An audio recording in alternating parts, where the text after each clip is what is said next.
hulog ang kapistahan ni Santo Tomas Apostol. Si Santo Tomas ang patron sa mga taong naay pagduha-duha sa kaugalingon o sa kinabuhi. Kay gani mas ilado si Santo Tomas as the doubting Thomas. Kay klaro man sa Ebanghelyo na siya tong di padayag yun niya ang pagduha-duha niya sa pagkabanhaw sa Ginoo. But let us try to study or analyze the attitude of Thomas during that time.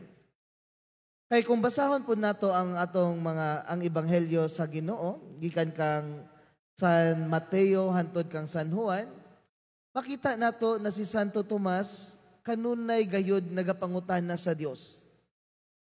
He always seek understanding sa iyang pagtuo. Unang diingon ni San Agustin na faith-seeking understanding. Pantog katon di pangutanan niya si Jesus, asa man kami paingon, asa man kami padulong. Ug unsa may ditubag ni Jesus, ako ang dalan, ang kamatuoran, ug ang kinabuhi. So it was Thomas who asked questions when he is confused or when he is in doubt. And let us try to understand him asa man nagikan ang iyang pagduda sa Dios. Kay all throughout his life, together with Jesus, his understanding is that Jesus is the Messiah. Jesus is Lord. And here comes the crucifixion, the passion of Christ. It is very difficult to Saint Thomas na to see to it na ang iyang Ginoo gilansang sa krus, gipatay o gilutos. So more on, he was very disappointed. Bantog gani mabantayan nato sa ebanghelyo nganong siguro wala siya nakigduyog sa mga apostoles sa pagkadungog nila na si Jesus ni banhaw. Si Tomas nagpalayo sa. Siguro na pa siya sa process of moving on. Na pagasabton ang nahitabo sa tanan. Just imagine na naakay lalom na pagtuo sa ni Jesus. Tapos makita nimo diha sa pasyon na iyang pag-antos og kasakit. Ang pagtuo nalisdan og pagduda og hinanakit. Dili pod layo ang pagbati og kinaiya ni Santo Tomas sa atong kinabuhi. There are times na magduda kita sa Dios.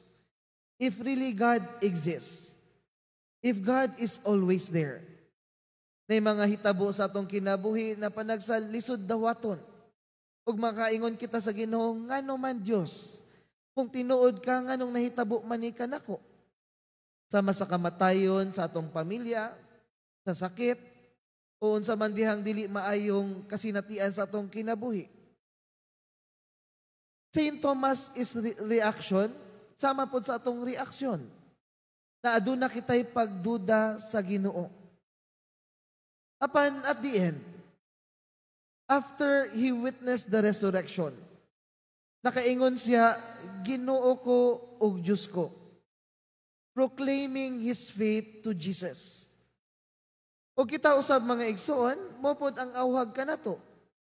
Maskin sa kalisod sa atong kinabuhi, daghang mga dili maayong kasinatian na atong na masinati, mahiagaman sa atong kinabuhi. Ang hagit sa Dios, at the end, we will say, Ginoo ko ug Diyos ko. Kay nasayod kita na si Jesus na banhaw para kanato. Na dili kita pasagdan sa Dios sa daghang mga pagsulay ug kalisdanan sa atong kinabuhi. Busa mga igsoon, atong paligunon ang atong pagtuo kaniya. Ilabi na ni ining santos nga misa. Dindaghan ng mga Katoliko wala na nituo na ang tinuod na presensya ni Kristo diha sa Eucharistia. Mantong masubo ko paglantaw na daghan ka nato ang dili kabalo mga lawat, dili kabalo mutahod sa Ginoo diha sa tabernakulo, na dili gani ka-acknowledge sa iyang presensya that He is there in front of us. Sometimes we are always in doubt. We do not see the real presence of Jesus in the Eucharist.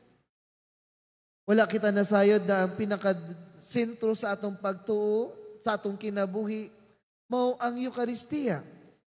Kay matud pa sa Second Vatican Council, that the Eucharist is the center and summit of our Christian life.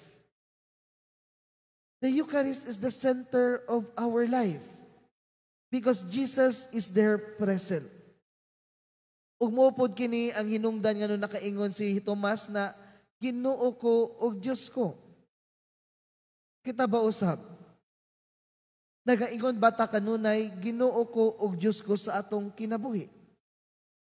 Busa karong adlaw mga igsuon, kita nagpahinungod kang Santo Tomas. Dili ilang sa iyang pagkamadudahon, but his affirmation of faith, his trust in the Lord, because Jesus resurrected from the dead. Kay matud pa ni San Pablo na kung wala na banhaw ang Ginoo, ang atong pagtuo walay kapuslanan.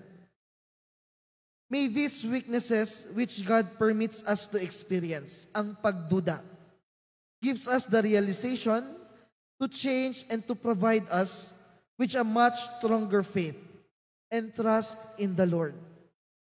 Because we all know, whatever happens in our life, there is always reason for everything. Ang ato lang, mao ang isalig nato ang atong kinabuhi sa Dios. Kay nasayod kita, kung the more na mosalig kita sa Dios, dili kita niya pasagdan sa atong kinabuhi. Hinaot paunta.